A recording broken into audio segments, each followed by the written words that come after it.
Bumagsak ang ekonomiya ng Pilipinas matapos maitala ang 3.0% na Gross Domestic Product o GDP growth sa ikaapat na quarter ng 2025 mula sa 3.9% GDP growth noong ikatlong quarter ng 2024. Ayon yan sa Philippine Statistics Authority o PSA. Ito na ang ikatlong magkakasunod na taon na hindi naabot ng bansa ang itinakdang target na paglago ng ekonomiya, 5.7% noong 2024 na mas mababa sa layuning 6% hanggang 6.5% at 5.5% noong 2023 na hindi rin umabot sa target na 6% hanggang 7%.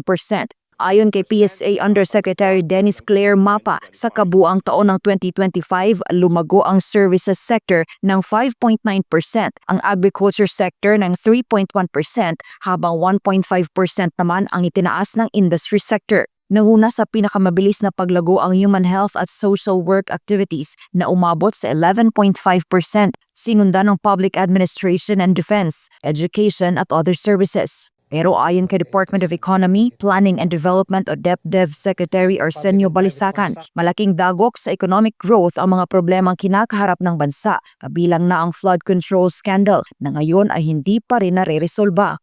Admittedly, the flood control corruption scandal also weighed on business and consumer confidence. These challenges unfolded alongside lingering global economic uncertainties. Bukod dito, sinabi ni Balisacan na ilan pa sa mga dahilan ng pagbagal ng ekonomiya ang masamang panahon na nagdulot ng kanselasyon ng klase at trabaho kaya nabawasan ang produksyon at kita. Sinabi rin niya na naantala ang ilang proyekto ng gobyerno dahil sinusuri pa ang mga ito upang maiwasan ang maling paggastos.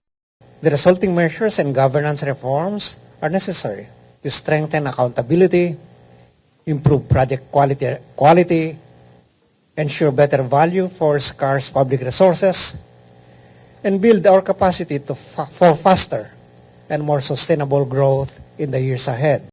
Dahil sa patuloy na pagbaba ng ekonomiya, nananatiling hamon ang pananagutan, transparency at ang tamang paggastos ng pondo ng bayan. We are accelerating efforts to restore public trust through improvements in governance and public services. Improvements that Filipinos can see and feel in their everyday lives.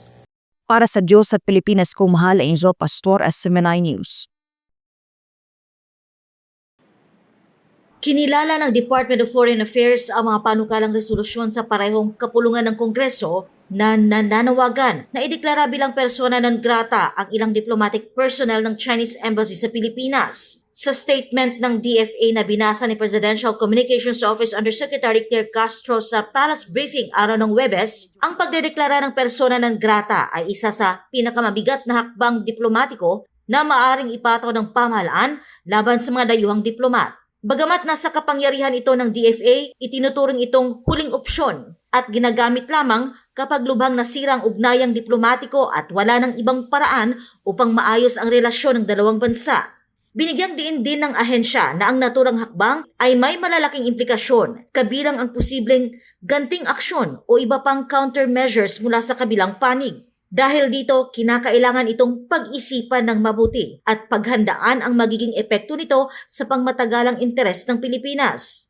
It also carries tremendous implications moving forward, such as reciprocal action or other countermeasures in other areas, which is why it should not be made lightly and decided only with careful and clear thought and preparedness for how it will shape the Philippines' strategic interests moving forward.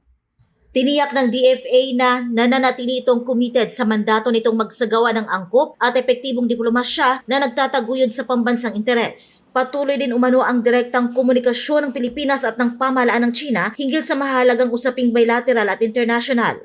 It is hoped that the DFA would be provided with ample space to perform its functions and to sort out issues with foreign counterparts through dialogue and consultation rather than through public discourse, in accordance with the President's vision and guidance as the architect of Philippine foreign policy.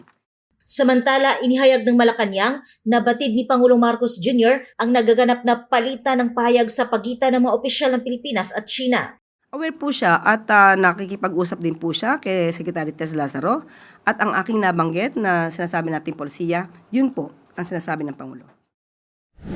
Sa isang statement na nilabas nitong Enero 28, sinabi ni Xi Jinping, tagapagsalita ng embahada, hindi na kailangan pang padalimin ang issue. Dagdag niya, maaari na lamang nilang ideklara si Ambassador Jing Quan bilang persona non grata. Yon ang pinakadirektang hakbang. Bilang ambassador, siya ang may pananagutan sa lahat ng salita at kilos ng Chinese Embassy. Idinagdag niya na kung sakaling makatanggap si Ambassador Jing ng abiso mula kay Pangulo Marcos, agad siyang aalis ng Pilipinas. Ngunit gagawin niya ito ng may malaking dangal at karangalan dahil natupad niya ang tungkulin at responsibilidad bilang diplomatiko ng China para sa kanyang bansa. Binanggit pa ng opisyal ng embahada na kung may ideklara man na persona non grata sa anumang Chinese diplomat, dapat kasama rin ang buong 12-member Media Affairs at Public Diplomacy Team. Gayunman, iginit ng Chinese Embassy sa Pilipinas na kahit isa naman ang embahada, ipagpapatuloy nila ang pagtutol sa anumang paninira at maling impormasyon laban sa China. Para sa Diyos at sa Pilipinas, kung mahal, ito si Creseline Catarong, SMNI News.